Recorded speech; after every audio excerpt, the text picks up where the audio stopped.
വാർത്ത വിശദമായി നോക്കാം.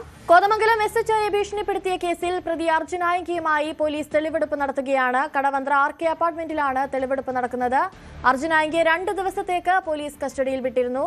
ആജ്ഞ രവീന്ദ്രൻ ചേരുന്നുണ്ട് കൂടുതൽ വിവരങ്ങളുമായി. ആജ്ഞ, ഇപ്പോഴും അവിടെ തെളിവെടുപ്പ് പുരോഗമിക്കുകയാണോ? വിശദാംശങ്ങൾ.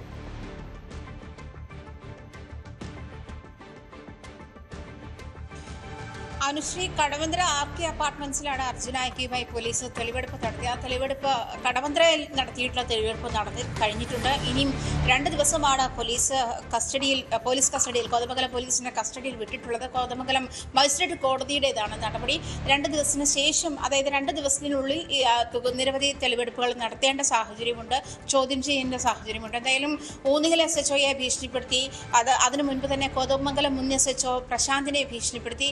അതിനുശേഷം ആ കേസുമായി ബന്ധപ്പെട്ട ഊന്നുകൽ പോലീസ് എടുത്ത കേസുമായി ബന്ധപ്പെട്ട് മുൻകൂർ ജാമ്യം നിഷേധിച്ചതിനെ തുടർന്ന് ഈ അർജുനായികയെ പിടികൂടാനുള്ള നീക്കത്തിലേക്ക് പോലീസ് കടന്നതോടെയാണ് താൻ കീഴടങ്ങാമെന്ന് അറിയിച്ചിട്ടും ഇത്തരത്തിൽ പിടികൂടാനുള്ള ഒരു നീക്കത്തിലേക്ക് പോലീസ് കടന്നത് എന്തിനാണെന്ന് ചോദിച്ചിട്ടാണ് വീണ്ടും ഊന്നുകൽ SHOയ്ക്ക് നേരെ തിരിഞ്ഞത്.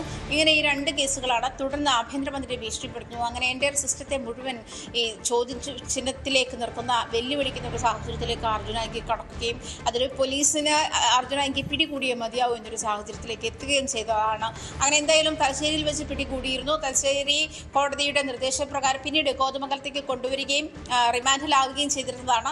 കഴിഞ്ഞ ദിവസം കോടതിയിൽ ഹാജരാക്കിയപ്പോഴാണ് വീണ്ടും പോലീസ് കസ്റ്റഡി അപേക്ഷ നൽകിയിരുന്നതും. കസ്റ്റഡി അപേക്ഷയ്ക്ക് തുടർന്ന് ഇന്ന് 2 ദിവസത്തേക്കാണ് അർജുനായിക്ക് കസ്റ്റഡിയിൽ വിട്ടിരിക്കുന്നത്. എന്തായാലും 2 ദിവസത്തേക്ക് കസ്റ്റഡി നടപടിക്രമങ്ങൾ ഉണ്ടാകും. RK അപ്പാർട്ട്മെന്റ്സിലാണ്, കടവന്ത്ര RK അപ്പാർട്ട്മെന്റ്സിലാണ് ഇപ്പോൾ തെളിവെടുപ്പുമായി ബന്ധപ്പെട്ട് പോലീസ് അർജുനായികയെ കൊണ്ടുവന്നത്. അവിടുത്തെ തെളിവെടുപ്പ് കഴിഞ്ഞിട്ടുണ്ട്. നിലവിൽ കോതമംഗലത്ത് ഒരു റിസോർട്ടിൽ വിവാഹ ചടങ്ങുമായി ബന്ധപ്പെട്ടാണ് അർജുനായികയും മറ്റ് സുഹൃത്തുക്കളും അവിടെ എത്തിയതും. അർജുനായിക്കും മറ്റ് 5 പേർക്കുമെതിരെ സംഘടിത ക്രിമിനൽ ഗൂഢാലോചന എന്ന് പറഞ്ഞിട്ടാണ് അന്നത്തെ കോതമംഗലം SHO പ്രശാന്ത് കേസെടുക്കുന്നതും തുടർന്ന് ഇവരെ ജയിലിൽ അയക്കുന്ന സാഹചര്യത്തിലേക്ക് വന്നതും. 21 ദിവസം ജയിൽവാസത്തിന് ശേഷമാണ് അർജുനായിക്ക് തിരിച്ചെത്തി ഈ കോതമംഗലം SHOയെ ഭീഷണിപ്പെടുത്തുന്ന സാഹചര്യത്തിലേക്ക് പോയത്. ജാമ്യ വ്യവസ്ഥകളുടെ ലംഘനമാണെന്ന് കാട്ടിയാണ് വീണ്ടും പോലീസ്. കോതമംഗലം SHOയെ ഭീഷണിപ്പെടുത്തിയ കേസിൽ പ്രതി അർജുനായികയുമായി തെളിവെടുപ്പ് നടന്നിരിക്കുന്നുവെന്നാണ് ആജ്ഞ നൽകുന്ന വിവരങ്ങൾ.